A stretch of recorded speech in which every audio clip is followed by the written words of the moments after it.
This episode of the Wedding Film School Show is brought to you by MusicBed, the best music licensing platform for wedding filmmakers. Head over to themusicbed.com and enter our code WFS on checkout to get a free month on your annual wedding subscription. Now, on to the show.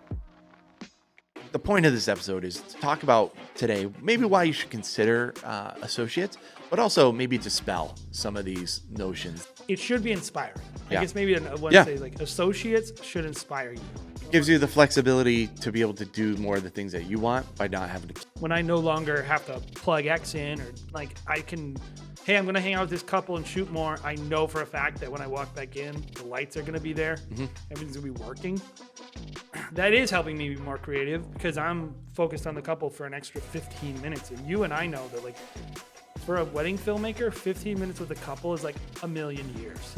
Getting at least like a new blood to just be in and be hungry and like helping you out. You will be shocked how good these people can get. I promise you. So I was going to say this. Get right in my bag.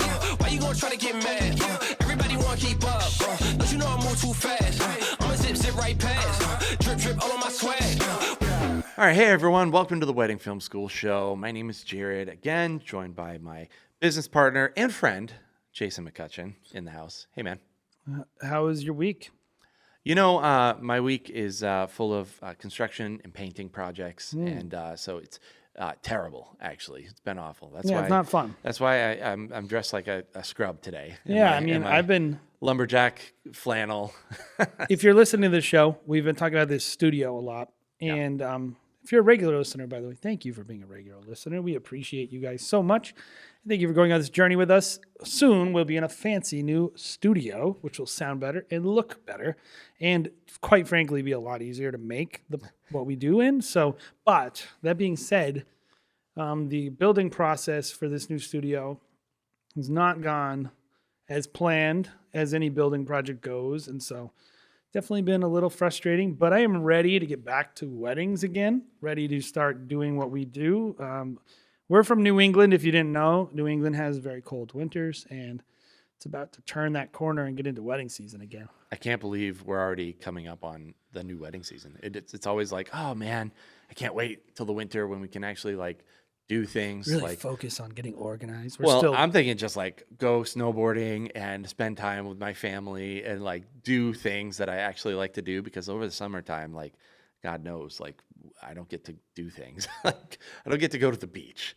Like weekends are gone, as you know. If you're in the wedding industry for over a year and you've already have at least one season under your belt, you're like, oh man, free time, like, oh, weekends, like people get those things. This is crazy. Yes. So now getting out of the season where I've actually been able to spend a little bit of time, I can't believe it's already gone. Well, speaking of free time and free weekends, today we're going to be talking about, I think, one of the number one kind of, when I talk to people in the industry, they're like, you should do a class on this, you should do this. And they always talk to us about like associates and team building and all these things. And I've always hesitated a little because I've always thought through like, do people really all need associates? Do they really need this? Is it really important? And don't you feel like, after 2020 and all the reschedules with 2021, like we have a new understanding of like how important it is to have people in your corner who can help you with your business, like whether it be shooters, editors, any of those things. Yeah, I feel like before 2020, we would always be like, oh, like you should add an associate to your team. Like it would really allow your business to grow. At least consider it. And people would be like, I don't want to do that. It was like two types of businesses. It'd be like the guy who's like, I'm a real artist. And then there's like, I have teams and who cares? I just make money. Right. And that's how it was viewed. And I think a lot of people maybe have a different understanding, a different desire to have some associates and all that stuff. Well, I was going to say, like now talking to somebody on Facebook or people that might reach out to the show, they're like, hey, I'm thinking about doing this. And it's like, it's such an easier conversation to have now. We used to be like, oh yeah, maybe you should add someone. Everyone would be like, no, not for me, right? It's not the kind of business I want to run. Nowadays, everyone is like, all you see is the same exact people are like, is anyone like looking to edit a little bit more? I need a shooter. Like, yeah. And it's just like, I think just like the exposure to like everyone was forced to have somebody help their business survive, over COVID. And now they're like, oh, you know what? That actually wasn't too bad. Like, I can actually do this and I can survive and actually maybe enjoy it a little bit more. Why don't we just define that then? Right. What is an associate? What are we even talking about? Because in this episode today, we're going to be talking about, really, I think why every wedding filmmaker should have associates. Right. Yeah, I think just the supposition for most people is that an associate is just somebody who can come on and shoot and lead essentially another team with the shooting side of filming weddings. But I do basically the person who lets you shoot 2 weddings in one day. Exactly. Yeah. I do think the role of an associate goes beyond that. I think it could be like the roles that an associate can fill is even like an assistant. Like I would consider an assistant an associate. Kind of anyone who's just associated with your brand, helping you make what you make. Yep. Is an associate. I think so. So roles, assistant, it could be a second shooter. It could be a lead shooter. Could be that kind of person that allows you to shoot a second. The traditional associate. I would even say a drone operator, someone who just films drones separately. And I would even say an editor could be an associate. And they could be an employee. They could be a contract. Probably are contractors for most of you. They probably should be contractors for most of you. But they're just anyone who maybe you're not a team-based business. And so I kind of want to just get that out there. Because whenever we talk about this topic, people immediately, they might know a little bit about what Jared and I do. And they're immediately saying like, well, that's easy for you to say. And you're running a volume business and all these things. And I'm always like, no, not talking about your business is your business still. You're still going to need people. And we're not talking about shooting 200 weddings. We're talking about like whatever, the 25, 30 weddings that you're already doing, that you're very happy to do. I still think you should have associates. And my case today will be hopefully very clear why and how you should have an associate. Yeah. So let's dive into why a lot of people have maybe avoided bringing people on. Kind of, we just talked a little bit about like before 2020, what some of people's problems with associates were, maybe why they were like, nah, not for me. Definitely like, a negative stigma. Right. What are some of those reasons that you've seen? I mean, I always bring up Copper Stallion Media, right? It's just like the stigma of like just basically a booking agency that doesn't really do anything and doesn't care about quality. I think like our industry is all about ego. Right. The amount of like the people who are doing this, a lot of them, they're kind of hobbyists who figured out they're pretty good at something and they wanted to do it more. And like, that's how they get the values of, well, I'm a great artist and I would never debase myself by like being basically like having these. And so I think the fear of lack of quality is a big one that people I think have. Definitely. Which is somewhat founded. I think so too. I think the definition, like we talk about Copper Stallion, we kind of poke fun because if you don't know Copper Stallion Media, they're just a company that fleeced a bunch of people out of money and they're in the news a lot. So they're kind of like the prototypical crappy volume booking agency. This is the company that everyone likes to poke fun of. But I mean, in all seriousness, I mean, they really dragged our industry down. And it's the reason why if a bride is hesitant to book your services or really is like, I just want this in place. I want these certain things. Do you remember the review you read the other day? The reason why those kind of hesitations exist is because of Copper Stallion. Do you remember the 1-star review you read the other day? Oh, yeah. You thought was ours? Yeah. Like it was just some volume brand, but it's like those things, we see that all the time. Like I never got my wedding film. And I think there's a little bit of a vocabulary lesson here. Yes. With like volume brand versus booking agency. Like the volume brand, a lot of people would call us a volume brand with our company, but I can tell you right now, like we're not hiring. Yeah, I want to be a volume brand like Amazon. Yeah, like they do a lot of business, so what? Right, but I'm not, like when you book my company, when you book Stop Go Love, you are booking, I know exactly who's going to be filming your wedding. I know who's going to be editing your wedding. A lot of these booking agencies, they don't have editors on staff. Yeah, they never don't have once shooters on does staff. like the process. They've never actually filmed a real wedding. They've only booked people to do the wedding, and they are the broker essentially. So that's what a booking agency is, and I think that's different than like maybe a volume brand. Like a lot of people will call us maybe a volume brand. I like to think of ourselves as more of a studio. Yeah, we're a studio. Just a studio. But yeah, those are some of the differences. Good at business. I think another reason why people might not want to book, besides quality, besides kind of that negative stigma, is the amount of work that it takes to have to maybe train people. Yeah. And bring Even if people it's up. just like they perceive to have a lot of work and they're terrified of like what. That's actually one of the, when I talk to experienced people who like really respect me, they don't think anything negative about what we do. Yeah. But they'll be like, well, I would never want to do what you do though. Right. Because I don't want to manage that. Maybe they've brought a person on in the past and they've been like, oh, that person really sucked. Like I hired them on. It was a bad experience. It was a bad experience. Like I hired them on to a wedding and they overexposed all their footage. And you're like, well, yeah, but at the end of the day, why did that happen? We'll I heard a guy the other day, he's like, oh, tell your shooters not to smoke pot. And this guy showed up high and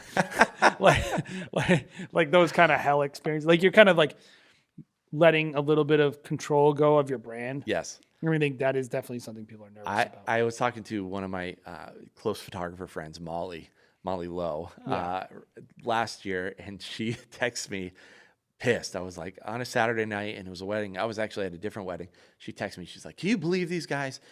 these videographers showed up and both the videographers were wearing sweatpants. So like this But not like the sweatpants that like trick you into thinking they're dress pants? No. Like no. real sweatpants. They're like velour. Like gray sweatpants. Yeah. Heather gray sweatpants. And she was like, can you believe these effing guys showed up to the Pomponessa Inn, this beautiful, like bougie, venue, with like a real planner, like, and they just had hired some schmucks off the street to like film a wedding, and they show up in sweatpants. Like that's kind of like the types of bad experiences I think a lot of people will have if they're just hiring some second shooter that they've never worked with in the past. I think a lot of another negative why people have a bad is like they don't have a broad enough, like we had talked about the definition. Yeah. They don't really have a broad enough definition of what an associate is. And so then they can't really imagine how they could be using and leveraging them. Mm-hmm. So they pretty much only think like, I solo shoot weddings, which I would always say you shouldn't do that. That's my opinion. But also I don't ever get double booked. I don't need that. Like, I don't need it at all. And I would even, I hopefully at the end of this episode, even if you're like still committed to not having associates or working with anyone ever, which I respect, you could at least see that maybe there's some value to it besides just dealing with being double booked. Because that's not a use case everyone has. But I do think even if you're not like shooting 2 weddings in a day, probably most people will not consider doing that, right? No. They might have to from like 2 or 3 times. I would want to be able to if something terrible happened. Yeah. But they're probably thinking most likely like, A, if I get hurt or something happens, what am I going to do? Mm-hmm. And then B, like, wouldn't it be nice to have consistent help where the people actually knew what I was expecting and didn't need to constantly be training people constantly. So that's kind of what we're really getting into. There's a couple more reasons why this why reason the kind of negative. Yeah, a negative connotation to hiring an associate that actually we didn't write down in our show prep. We did not write this down. Yeah, so this is a bonus. This is a bonus one for you, Jason. I think the sales process is really hard. Like when you are like, hey, actually, it's not going to be me. This is Jared Haskell Media, but actually you're not getting Jared Haskell. You're getting my associate. That sales process is kind of tough, right? Like to sell someone on, hey, I'm already booked, but my associate is available, and you're going to have to pay what you would pay me. I mean, you have to like trust that person implicitly. Only it's somebody else. Like, yeah. That's kind of a challenge, and I think that's a little bit daunting. We have a lot of photographer friends who deal with that, like hiring an associate who's not them. That's a challenge. This is another reason that we actually did write down was usually I think people are worried about investing a lot of time. Say you have an awesome person, you invest a lot of time into them. That person eventually may leave, right? Like that's the biggest fear is like, hey, I'm going to give them all my trade secrets. I'm going to allow them to meet all my planners. I'm going to allow them full access. And then they just turn around and then they started their own business and now they're competition. Like, I think that's a big fear for people too. I mean, we actually did train our biggest competition. So. Yeah, we trained our biggest competition, in our market. And I was like, hey, you interested in shooting next year? He's like, no, I'm going to get out of the industry. And then literally 3 months later, he was like, hey, can you write a review for my new company that I started? That's essentially your competition. And I was like, you didn't shoot a wedding for me, man. Like, I'm not going to give you a review. No. Really great. Hire him instead of me. Right. So I think the point of this episode is to talk about today maybe why you should consider associates, but also maybe dispel some of these notions. I just want people to be able to run businesses that are more sustainable, right, safer, more healthy, more options right, for you to decide how you want your business to be instead of just like getting locked into one mentality. Right. So what are some of the benefits that you see of bringing on associates? I mean, think some of them are pretty obvious. I would think there's like there's kind of like 3 major benefits that we've talked about, which one of them is just, and I'll start with, I want to bury the lead, right? It's more money. Right. First and foremost. You can, if you have a really good associate and you can shoot 2 weddings why wouldn't you want to do that? Is it just ego? Like you literally just need to be, like you have to be the reason you're successful in every moment, which I think you should probably get over yourself. Mm-hmm. Maybe you just don't trust him, but who knows? But if you could and you did, why wouldn't you want to do it? So like, I think more money and, even if it's just the 5 times a year where you're like, oh shoot, I double booked myself. Hey, you're normally my second shooter, but can you go lead? Mm-hmm. That's great. That's great. Yeah, I think it's the money thing. I also, for me, it's a little bit of like, it's not fear. It's just, I'm pretty competitive. So when I think about not being available, like if we're booked currently, we just had this happen today. We're booked on a day for 7 weddings in one day. And one of our planners that I'm like, I love this planner. I want to work with her as much as possible. I want to develop this relationship. She reaches out and is like, hey, are you available this day? Like I have a couple really interested, ready to book. And I was like, I'm not. I need to find a way to make the 8th availability. I have to find a way to make, because I'm so bad. I can't lose. I can't lose that date. I have to be able to book as many dates as possible, and just passing on that opportunity. Well, there's a passive kills thing. me. Yeah, there's a passive thing about money making that people don't understand. There's the like very easy linear, hey, do you want some money? Here's some money. You give this service, right? Mm-hmm. But then there's you're working with that planner. Next year, she goes, that was so great working with Jared. I want to work with him 3 more times. Yes. And so it's like, that is actually, when we look at our business, associates allow us to, when I hear back, oh, I just worked with Nick. He was amazing. Mm-hmm. Can Nick please come? Like, that's where we are now in our business. And it's like planners, but the referrals that from doing these additional events really reduce your marketing cost, make closing deals way easier. Like if any planner calls you and is like, I got a client, they want to book, it's like money in the bank. Right. So that associates have helped us. They could probably help you if you're listening. Yep. I think another reason that we had talked about was freedom. Mm-hmm. A big one. This is the millennial like fantasy land, is like having somehow a magic job that you don't have to do. The 4-hour work week, right? Like everyone's like, oh yeah, I only work 2 weddings a year. I average $125,000 a wedding. Mm-hmm. And I just been like exploring Costa Rica. Like we just, and just kind of like getting more creative, like living in it. And but everybody wants the ability to do what they want to do. And obviously I'm making fun. Yeah. The realistic thing is, wouldn't it be nice to be able to have a vacation in summertime? Well, this is what's actually happening right now with our business is I'm at a new house that we're moving into. And I have to paint, I have to do all this stuff. For most people, if they decide not to work on a day, nothing is happening. The ball is not moving forward. You come back the next day and everything is where you left it the day before. With me, I'm pretty much like working on this house, fully knowing the ball is moving forward. We are growing, and I didn't have to work today. Maybe I hopped on a phone call while I was painting. Yeah, they're the essential things you have to do. There's certain things that I'm doing, but in general, like the team is moving that ball forward. Like getting the edits, all that stuff. We work 7 days a week. When I'm not working, the team is working. When they're not working, I'm working. I'm working, burning the midnight oil at 2 a.m., responding to emails.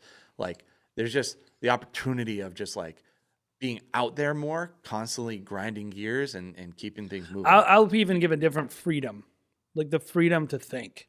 Like the amount of a lot of times I'm like, what do I do in this business? Yeah. Like I don't shoot that much. I mean, I shoot, but not as much as some people. You know, I don't really edit that much. Yeah. Sometimes. Like what I do is I think about the business. So I'm sitting down, looking at a spreadsheet, I'll type a little, then I think. And it's like I have the freedom to make good decisions. Even if you are thinking about edits, because I think you think about edits a lot. Yes. Probably more than the average person, because you're able to remove yourself from the actual, boots on the ground type of movement to being a little bit more I watched theoretical. our show reel, and then I went away. I simmered, and I said, okay, what is the story I'm telling? I can go back and have that conversation. So there's that freedom. Yeah. I think a creative freedom, a freedom to run your business the way you want to. And of course, the freedom to have a few Saturdays off, go on vacation when you want to. You're making more money, so you have more freedom. You get COVID. I can't go to this wedding. So like the freedom to get sick. Yeah. Like, the security that comes with that, Yeah. I think is really big. And like everybody, I think, would value that. Yep. And that what you're just talking about, like the freedom to think, the freedom to essentially be a director, it kind of segues nicely into our last point, which was like creativity. Being able to be a little bit more creative because you're working within a team. And I think that's a lot of people's dream, is to like work within a creative team of like, it's not just me. Like most photographers deal with this like solopreneur syndrome of like, oh man, it's just, I'm developing everything all the time, and that can wear on you. Well, it's like the Ray Roman thing. Like Ray Roman's always like, you are the brand, I am the brand. And I think for some people that's amazing. Yep. Like there's not going to be a lot of Ray Romans though. Yeah. Well, as a creative, like I think it's so much more helpful in the development of people's creative talent to have other people who can be like, nah, that sucks. Nah, that's good. Here's what I've been doing.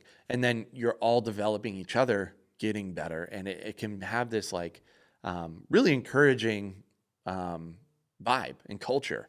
So one of the things I love about our team, and when it comes to the creativity that can come from collaboration, is whether it be on a shoot and I'm just dealing with like a second shooter who has some really cool ideas, and I get to watch a different perspective when I'm in post. I'm like, oh, that was cool. I should shoot it like that. Or just like when I'm working on an individual piece, whether I'm editing or someone else is editing, but we have an expectation of collaboration internally. So it's like, you don't really slow down to make something perfect anymore.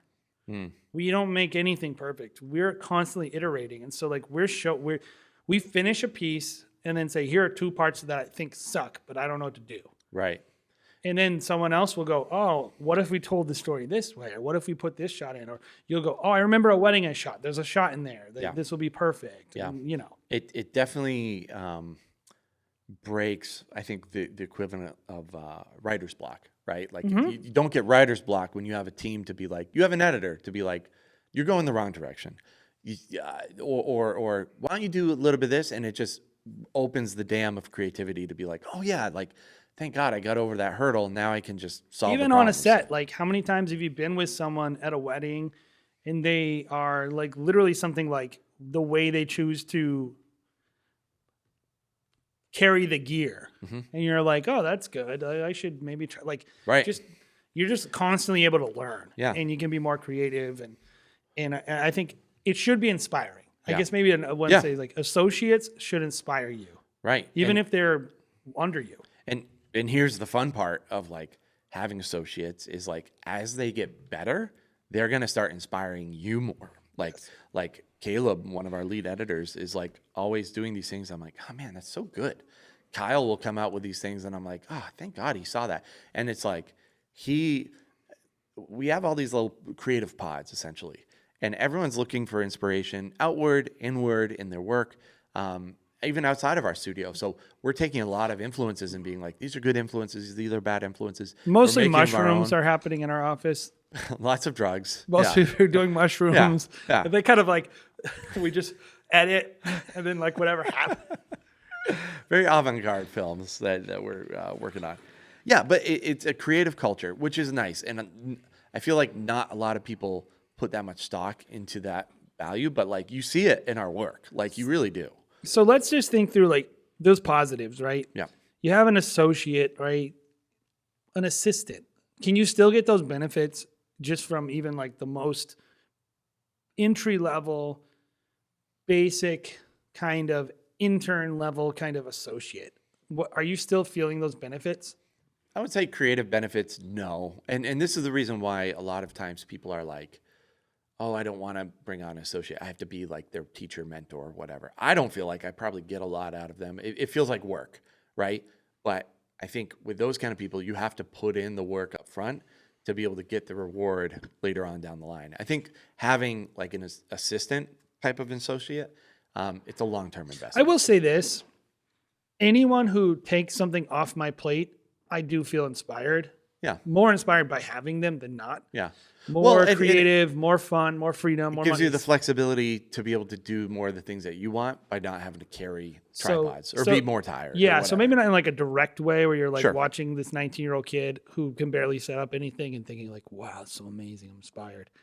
But like after like 2 weddings, when I no longer have to plug X in or carry the box or when like I can, hey, I'm going to hang out with this couple and shoot more. I know for a fact that when I walk back in, the lights are going to be there. Mm-hmm. Everything's going to be working. That is helping me be more creative because I'm focused on the couple for an extra 15 minutes. And you and I know that like for a wedding filmmaker, 15 minutes with a couple is like a million years. Mm-hmm. Yeah. Like it's like and a big difference in the film. Personally, like I tend to be so compartmentalized that on a wedding day, I'm thinking, need to set up audio. I'm doing a thing. I'm not thinking creatively, right? So when I can have someone else do that work, I can start thinking more creatively. I feel like almost differently. I feel almost the opposite.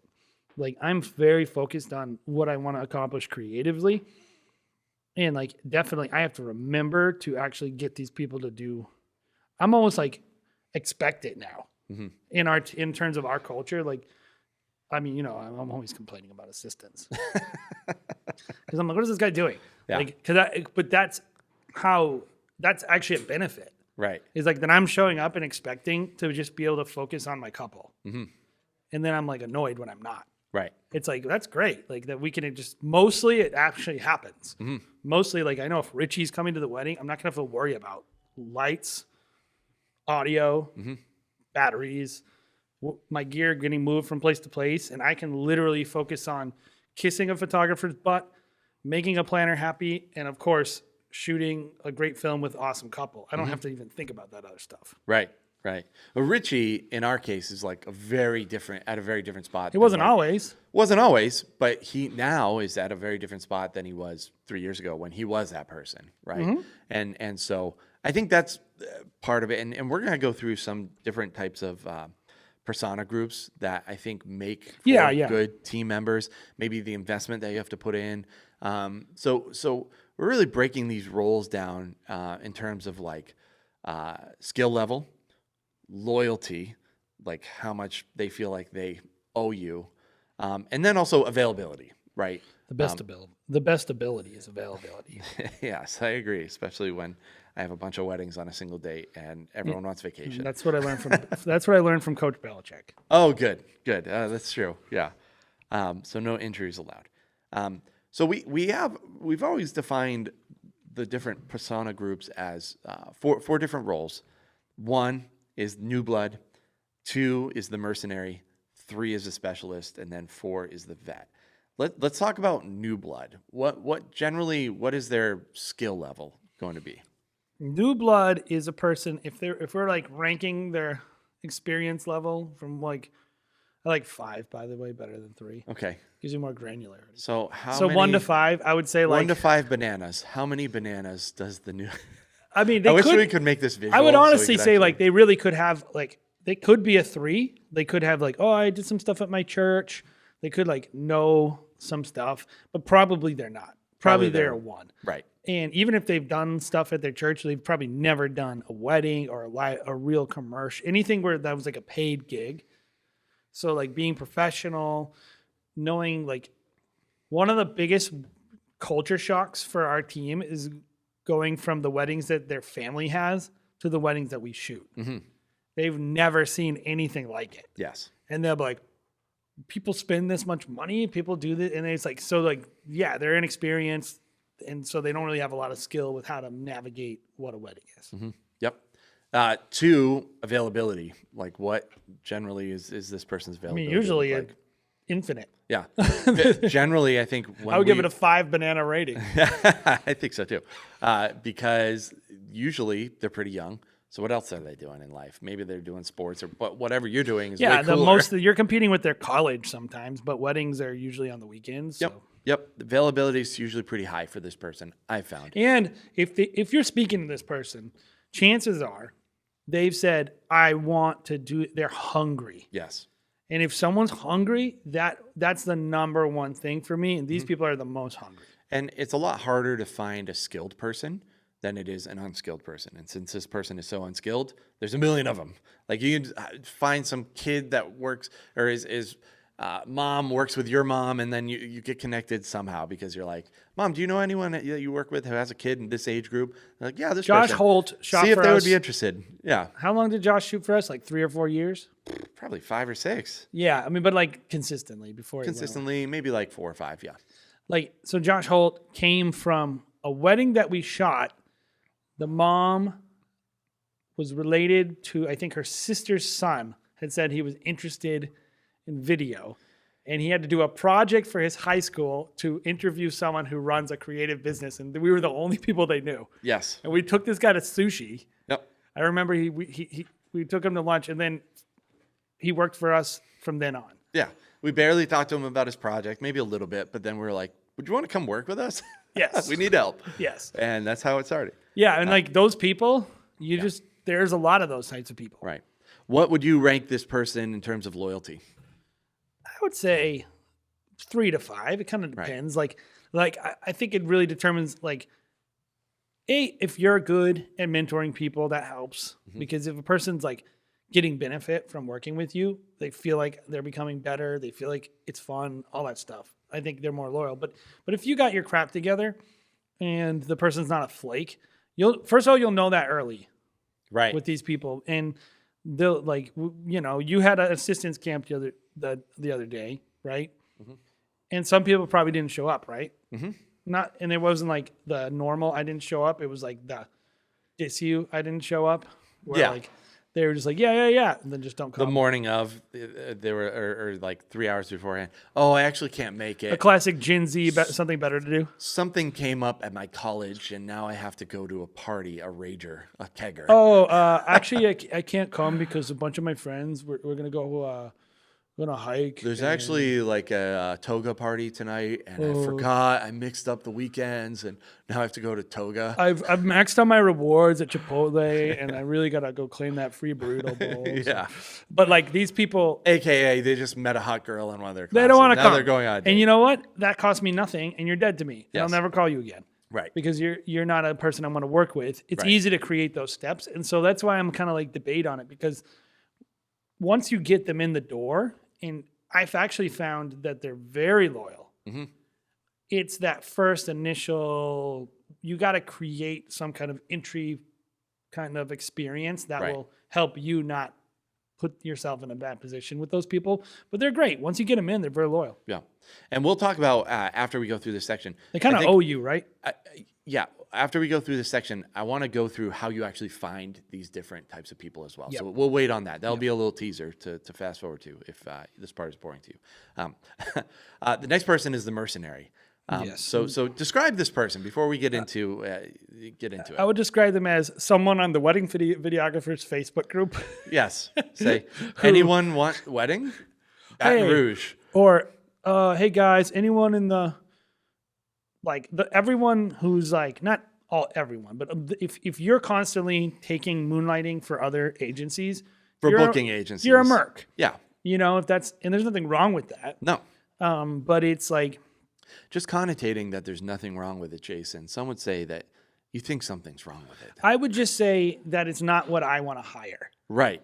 As a business. I'm not interested in you. Yes. So if you are a merc, unless your name is Rich Ferry. Right. Or someone who I would consider to be a creative, who surpasses me in some ways, then I would be like, yeah, like bringing a person like that on, I'm doing it for the value of my product. Right.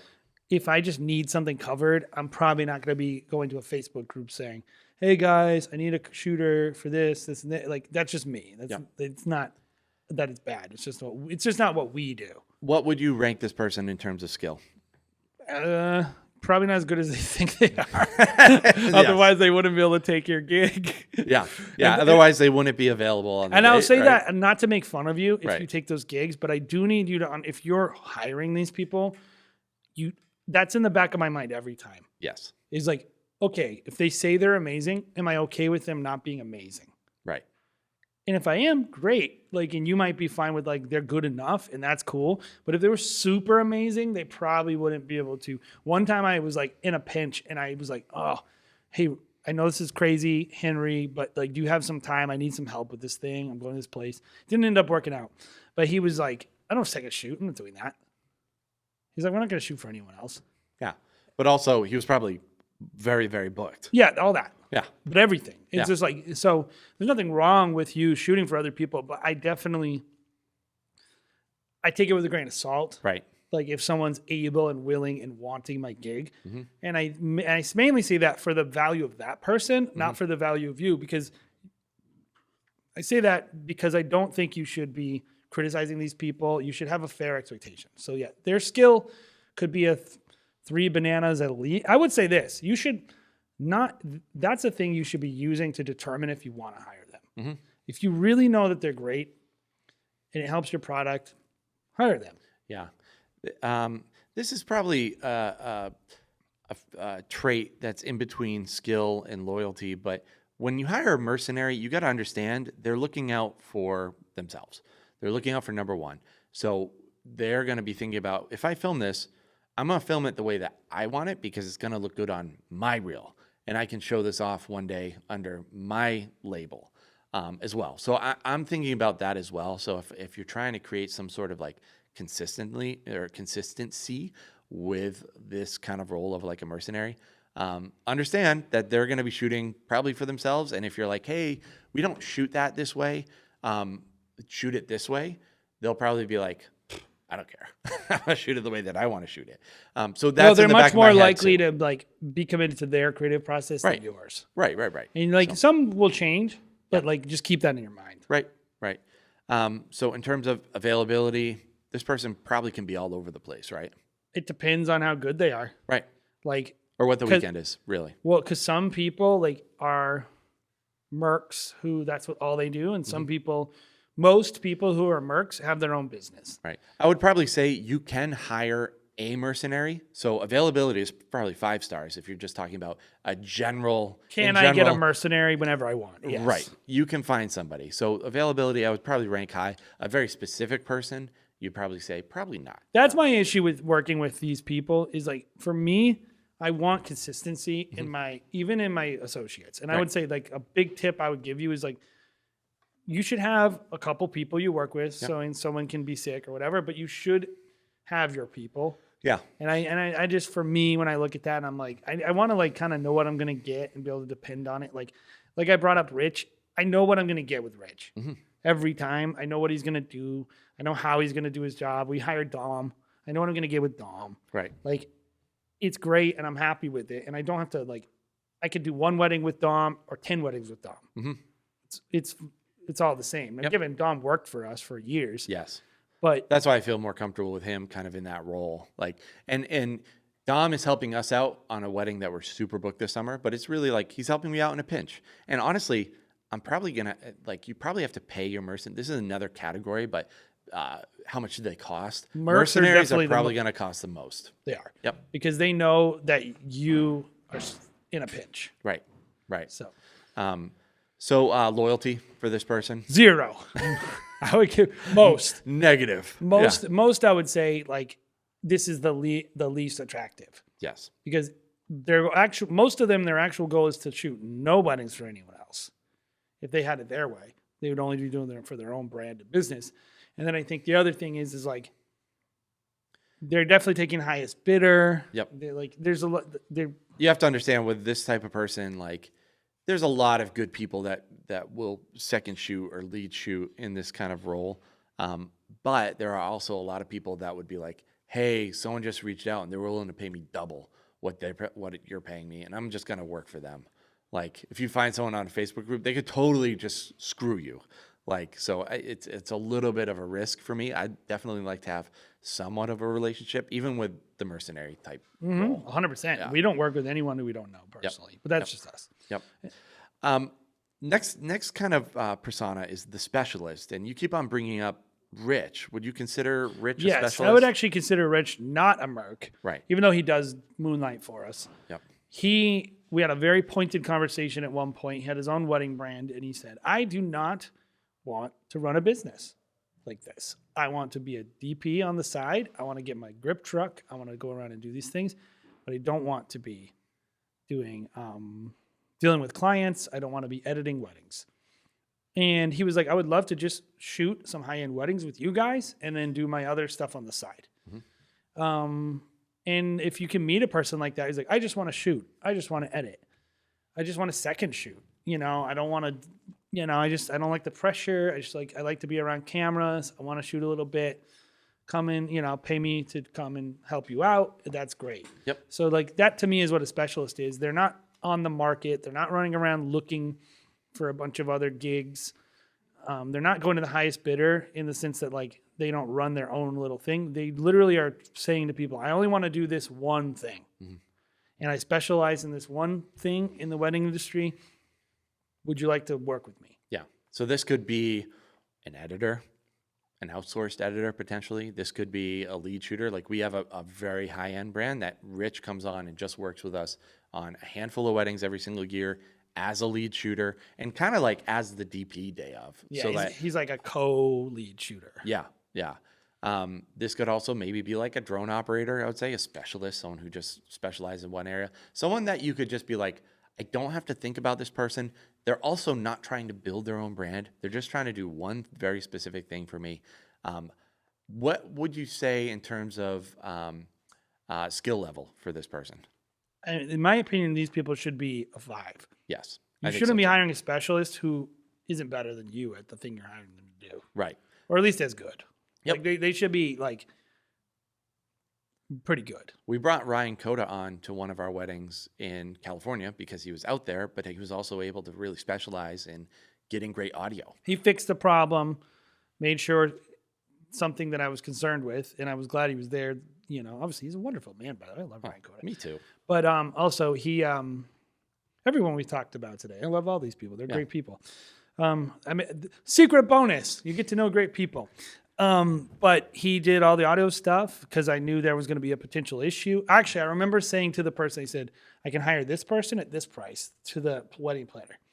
Or I can hire this person who's an expert in this one area, and he's going to cost a little more. Who would you like? And they were like, oh, get the expert. Right.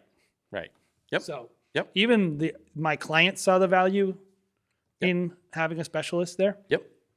And the exciting thing about this is this used to not even be a part of this kind of conversation that we would have. I feel like the specialist is kind of a new role in the wedding industry that's up and coming. There's finally like enough volume to support people just doing the thing they want. Yeah, and the quality is of a certain level that it's like I have to hire a colorist to do this very specific thing. Like, there are people out there that will just color your There's a wedding thing. There's a wedding colorist. Who are those? Who are they? Yeah, I didn't know about that. Well, like Archaeus, like some people will just true. have outsourcing studios with colorist sides. Yeah. Yeah, I mean, I'm sure there are, by the way. I mean, also, I'm sure there are tons of people that would love to just do that. So maybe if you're listening to this, you could start. That could be your business. A specialist. You could. You can, actually, because so many people out there suck at coloring. Sorry if you're one of them. I'm actually one of them. I don't like to color a lot because I'm not very good at it. So I have other guys there's just like a lot of skills that go into it. That are just, it's hard. Why bother? With DaVinci Resolve, that's a whole nother program that everyone has to learn. So if you don't want to learn a new program, hire a specialist. Loyalty with this person. It could be a 5, could be a 1. It kind of depends. I think this person tends to be pretty loyal. They definitely are the type of people that we hire. This is why. Because that person actually views you as their client. Yes. And so they're going like, I don't want to make my clients happy. Right. You know? Well, it's just being professional. So they're loyal to you because they're loyal to themselves as being a professional. Yeah, they right? don't think in their head like this loyalty is. We're not talking like Vladimir Putin. Like if you give me news I don't like, I kill you.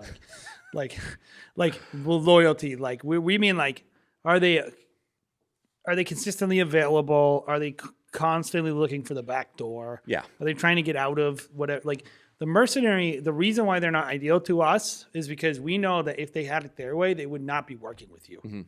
And I'll tell you this, when we work with someone and they tell me they don't want to, do you know how many people have told me they don't want to work for me? I can think of 3 people who, they don't say those words, but they tell me they don't want to work for me. Who are they? Say their names. I'm not going to say and where do they live? One of them was our competitor. Yeah. Who I was right. The other one would be our competitor if he was good enough, but he's not. And then the other one, it just left the industry. It was very clear. But like they're telling you like, oh, if I had it my way, I wouldn't be X. I wouldn't be doing X. I wouldn't be doing Y. I don't like it. They're just telling, and I'm sitting there like, are you an idiot? You're telling me this? Like, don't tell me this. But versus Rich, who's like, hey, do we have any weddings this year? When are the dates? Like, I'm gonna, right. This is part of his business. Right. Doing stuff with us. Yep. So, and then we have one last role or one last persona, which is the veteran, right? The person, and this is usually a person that's been in the industry, who's kind of like run their own life. Well, they've run their own show, and maybe they want to just work for someone else doing a very specific thing. What are some of the differences between the veteran and the specialist? So, in some ways, this is like a person who I imagine exists that I haven't really interacted with a ton, but I've always heard about these people and I have seen them and I know they exist. But I would think like a veteran is typically mainly someone who no longer wants the responsibility of running a business. Typically. But still wants a lot of volume. Or they want to be involved in the arts and right. in creating. They want to either be shooting, editing, or even just do it all but work for someone else. Mm-hmm. Like if you hate sales or you hate customer service or you're just very introverted and it just, there's a lot of value. Like if you work at our studio, like you just come at 9:00 mm-hmm. and then you leave at 5. Right. Maybe they want that lifestyle. Yeah. So like they could be any number of things. It's really like someone who could do it all and is just kind of doesn't want to for whatever reason. I think that this veteran person has existed much more in the photo world. I've heard about it. Having wedding filmmaking and kind of our industry in general be a little bit younger. I would say like 10 years younger. In a way, 10 years younger. Has definitely, like, it would be like the Paul, not Paul, what was that guy in downtown Uxbridge for years was doing photo video, whatever. Whoever your local photographer the is. old guy. The old guy who does family portraits. And if the old guy in the downtown, wherever you live, wasn't such an a-hole and didn't film on DV tapes, filmed on digital, and was like pretty talented, was in the industry for a long time, then that would probably be someone that you could be like, hey man, you have experience. Yeah, we would be the old guys now who started on DSLR. Like we have the same skill sets of all these young bucks, but we're just old. Yeah. Well, yeah, sure. So someone who's just like, hey, I have weekends available.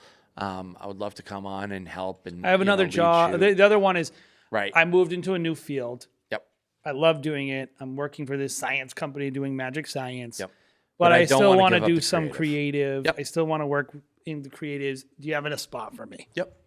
I would definitely say the person who has another part-time job would fit in this category, but wants you to fill up their schedule as much as possible. Yeah, because they love shooting. They don't want to not be involved. Maybe they're not a specialist. Maybe, and what would you say this average person's skill set would be? I mean, this to me is the most challenging because you don't have to be as good as everyone just values different things in their creative business. So they might be like amazing at something you don't care about because that's what their business needed. Sure. But I would say typically these people are above, they're above 3 bananas. They should be pretty skilled. Yeah. I would probably say like 3 to 4, similar to like a Mercenary. I would say they're probably not amazing. Right. Because I think they would have been a little more like, I don't think you're going to want to walk away from like a $250,000 business. Right. But you know, they might be, who knows, but they're probably good. They could be amazing, but just terrible at business. And like, they just can never put it together. You know, who knows? But I would say they're usually pretty skilled, you know, at least they should be if you're willing to work with them. And then I also think pretty loyal usually, at least, you know, they're going to be professional in their loyalty. Like if they say they're going to do something, they're going to probably do it. Yep. And that's a big deal. I agree. And then what's their availability like?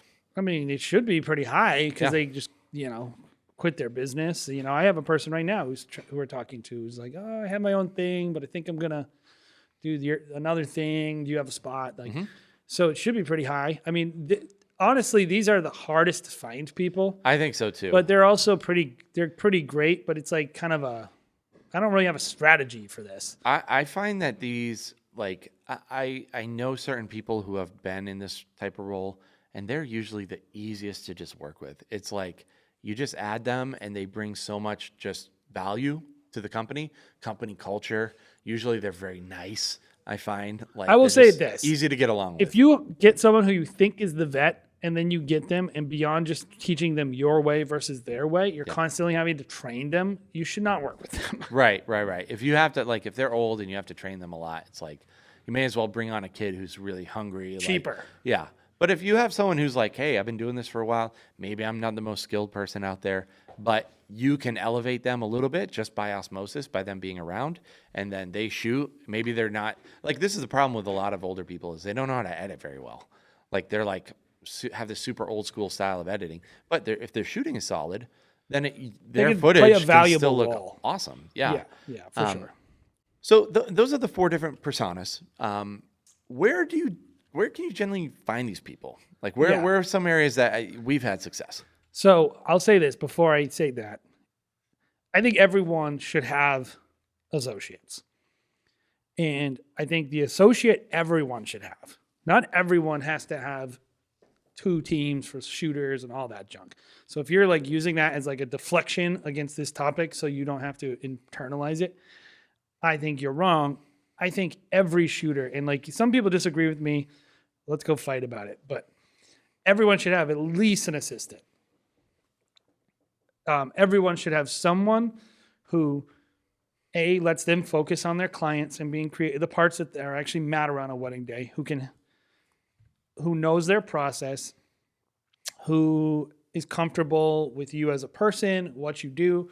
And so, you know, with that being said, how do you find them? Well, I would say look for assistants, first and foremost. Look for people that require no previous skill, experience. You know, maybe they have an interest or a passion. We find people in high school, you know, media classes, in churches. So this is like the new blood. This is 100%. Yeah. Like you can find these people if you make the role easy enough. It opens up way easier. The harder you make it, like, oh, I'm looking for some, like, this is the thing. This is a very typical associate Facebook post. Hey man, looking for a great lead shooter to help me shoot this wedding that's really important in Cabo. Anyone available? Mm-hmm. Okay. So you really, like, yeah, I get you're in that position. So like, awesome. But like, you think that a bunch of great people who are going to be as good as you are going to want to fly down to Cabo? And are available in general? Be available? It's like, maybe. But I think that person's already made a mistake, which is they should have had someone working under them in a low kind of risk position. And so that's why I always say, like, looking for people who are hungry, passionate, with great attitudes, who are willing to just carry your bags. Could be your nephew. Could be anyone. But it's like somebody who's like happy to be there and thinks it's an amazing privilege is, I think, most important. Yep. I would say the new blood is definitely makes up the majority of our team at this point. And it's just because we got people pretty young. Like right now, I have 3 new assistant associates this year who are just kind of bag carriers. No experience whatsoever, have barely held a camera. And I'm going to bring them through a workshop. I'm going to train them on some gear, probably this month. I'm probably going to get about 10 of those people. And where I usually find them is through relationships. So I usually ask our team, hey, do you know any kids? Do you know anyone who's interested? Do you know anyone who maybe isn't interested, but might be, is just a good kid? And like, are they working a job? Would someone be Photographers are a big thing. Like if I see a kid Yep. who's into photography, Yep. I'm like, do you want to learn video instead? Or in addition? Do you want to come? Like just people who are interested. And throwing it out, literally throwing out a big net. Like understanding that most people aren't going to be interested, but every time I throw out the net, I probably get one or two people that are like, hey, my mom saw your post. How many associates or assistants do you think we're training a year? So it usually starts where I have probably about 7 to 10 people that are like, yeah, I'm interested. They're only assistants. They're Only not assistants. second shooters. They would never lead shoot. These are just people that I'm bringing in the door. They might come to the workshop. I usually do a workshop in like April, May to just, get them in the door I like it because it allows me to offer something that's free that they can take into their life and never think about us ever again. But it gets them in the door, and I can see, do I like their personality, first and foremost? So it allows me to kind of scope them out a little bit. Even like, did they dress like a total slob? Right. Were they on time? Those kind of things. Like as a boss, these are the things I'm gauging, even though I haven't had to invest in them at all, except, oh, yeah, we're doing this free class. We're going to be hanging out. There's going to be pizza. Great. Get them in the door. And then from there, that usually whittles out like one or two people that I'm like, no, not our kind of person. Or these people just don't show up. They didn't even come. They didn't even come. And even though No they're call, like, no show. Even though they're like, hey, what time should I meet there in the morning of? You're like, meet at 5, and then they just never show, and you're like, hey, missed you, and then you never hear from them again. And then usually I probably have like 6 or 7 people that are like on a couple jobs every month, and the more I like them, the more jobs that they get assigned to, and the more I start dishing them out to other team members, and I hear back from the team like, this is a good person. This is someone we really like. And then they're in that process. We're going to be investing more and more in them as they show us more and more promise. We're creating as many opportunities as we have a very specific approach, which is assistants get trained into second shooters, second shooters get trained into lead shooters. Not everyone makes every step, but we're trying to create, like Jared's kind of outlining, there's a lot of little speed bumps and along the way that we create to kind of see if they pass the little mini test before they kind of get the big opportunities. I would say be creative too when you're trying to find these types of people. Like we have a LinkedIn account, and I just went on LinkedIn and went to a local trade school, went to their website, found 4 of the instructors for their media program. I found them all on LinkedIn, sent out emails to all of them. Hey, do you have a school to work program, where people might be interested in being kind of in this associate role, where we're training them and giving them the opportunity. Be creative. Like there's a lot of people out there that would love to set you up with students, with programs that you could just kind of get a taste without really investing. If you go to a church and they have a media department, oh my God. Even if you don't go to a church and there's a media department or a big if you've church ever nearby, heard of a church media department, yes, anyone working in that media department is not making a lot of money. Is working for free probably. And if you're willing to say, hey, I'll pay you $100 to carry my bags, they'll be like, you're going to pay me for a full day? Wait, wow. You're supposed to get paid to do this work? Yeah, we were doing it for free the whole time. Like, oh, no, this is free too. This is also for the glory of God. You have to come and carry my bags. Yes. They might be willing to do it for spiritual heaven points. Right. I'm just kidding. Don't do that. But yeah, there's a lot of areas to get these people. Like these people, by the way, are everywhere. They are everywhere. Get young people who are interested, even if they're not that young. Even people that are like mom photography groups, like on Facebook. Like, hey, I need to learn exposure and white balance. You're like, hey, just come shoot some weddings with me. Like you'll learn a lot in a day. The other person is the Mercenary, and you kind of mentioned it a little bit. I think usually you're finding mercenaries probably on Facebook groups, probably on Reddit groups. Hey, is anyone interested in shooting this wedding? Like, you'll have a million people. Maybe there's reach out. like local groups where filmmakers meet, That's probably the one place I would be like, this is where you find mercs. Like They're easy. They're pretty easy to find. They're hungry. They want to charge you as much money to do as little amount of work as possible. So, that's probably where I would look for them. The specialist, where do you look? Same kind of place?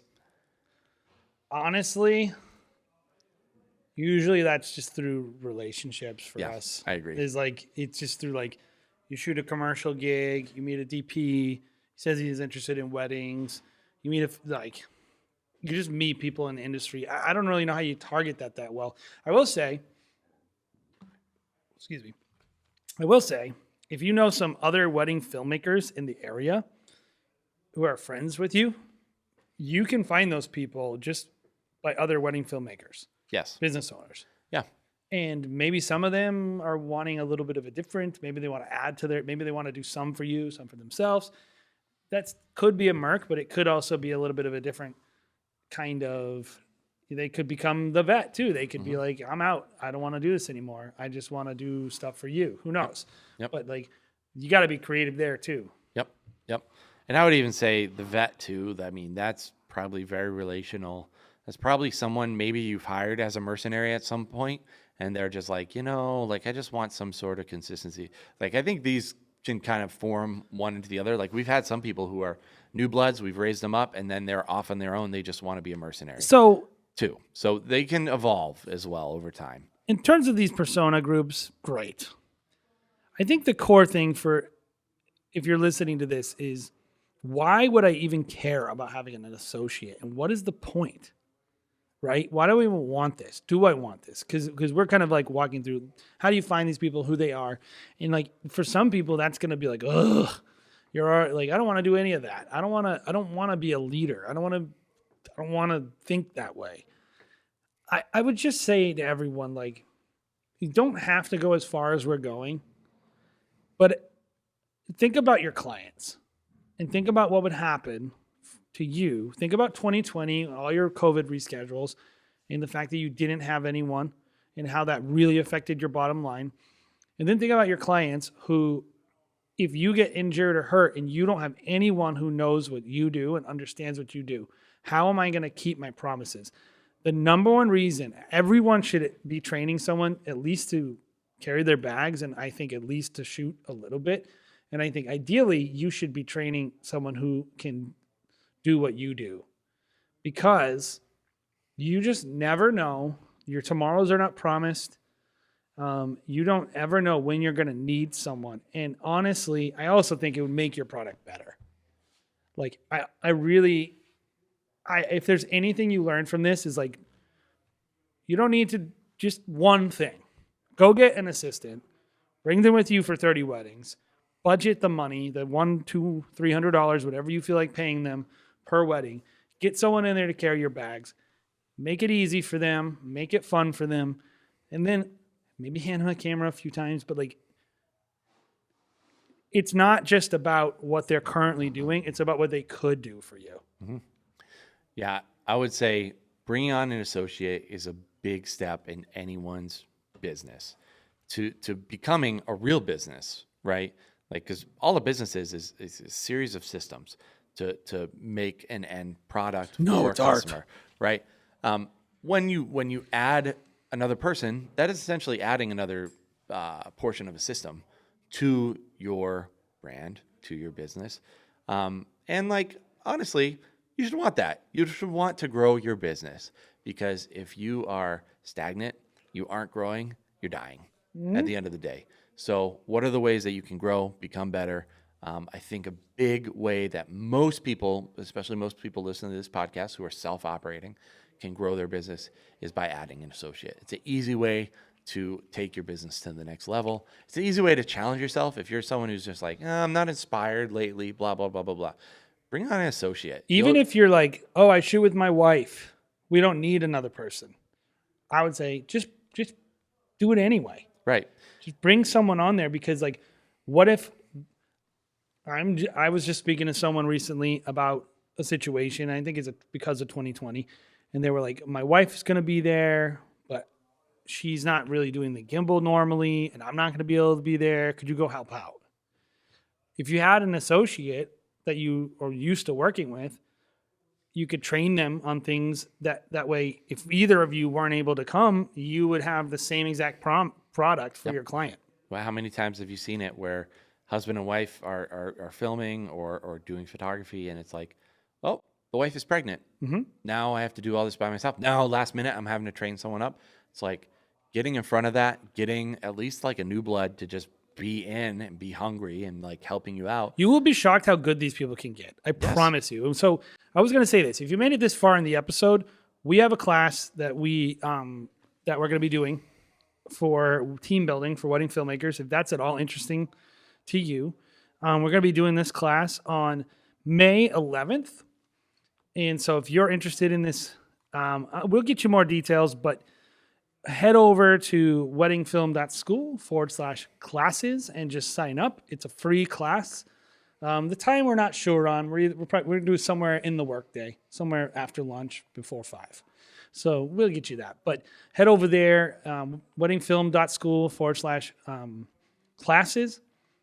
And we're going to have just that free opportunity for you to kind of get plugged in. We've talked about associates and building associates, but in this one, we're going to talk about the intentionality of building out teams of people and multiple associates and kind of enculturating the associate culture into your business. Right. So cool, guys. Well, thank you so much for listening to the Wedding Film School show again. If you want to be able to connect with the community, Facebook is a good place for that. Yes. Check out Wedding Film School, the Facebook group. Ask questions. That's somewhere where you can hire a lot of mercenaries if you'd like, or just try to bring people on who are friends. Make real friends, lifelong friends. Also, if you want to watch our YouTube channel, that's a good place where you can find a lot of content about gear reviews. We also do a lot of behind the scenes of actual wedding days, and you want to learn from osmosis, follow us behind the scenes there. That's a great place to do that as well. Guys, again, thank you for listening to this episode of the Wedding Film School show, and we'll see you again next week.